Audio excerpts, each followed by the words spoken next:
Oh, hello everyone. Well, last time I was talking about starting a home gym.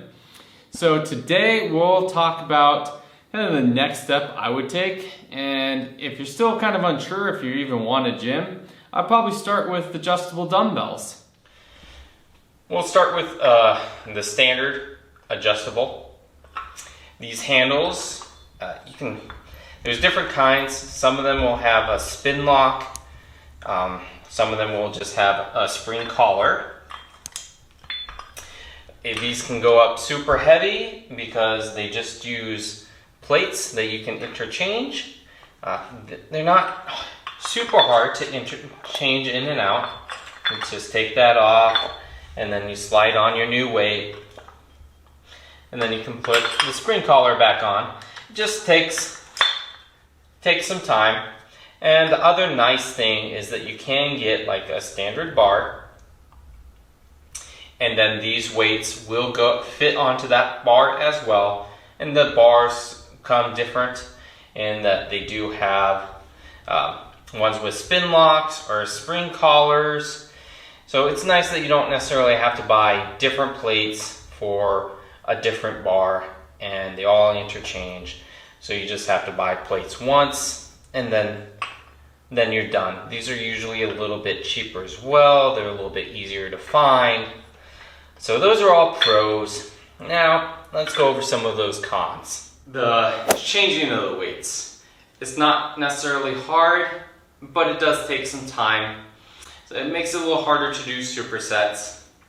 And then if you look at that, you do have to also be careful to make sure you got the right weights on both sides, so you can misload this, and you can make that uneven, but maybe you want to. That's okay.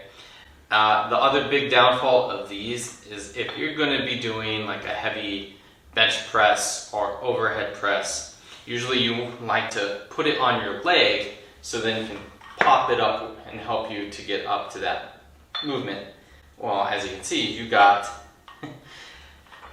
basically this pole sticking out that will drive into your leg, or you kind of have to balance it. So it just doesn't work as well if you're trying to go heavy. We'll talk about more of kind of the downside of these when you get into heavier weights with a barbell. Then that's kind of the other issues. Like if you do get strong enough and you kind of outgrow the barbell side of these, then you have all these little one inch hole plates that don't necessarily go with other things. A lot of your equipment doesn't necessarily have, these don't necessarily fit onto. And some things do, like Ironmaster, I think a lot of them do fit like a 1 inch hole because the blocks are, their specific blocks are the same size, and some equipment does accept these kind of this size of weight plates, so you can use those. And then about the last two things to consider on these is that they're not necessarily super tight, so there is going to be some wiggle side to side of the actual plates, and you have to watch out for the collars because some movements, if you're holding onto the plate or if you get fairly strong with these, you have to worry about the collars actually holding the weight plates on.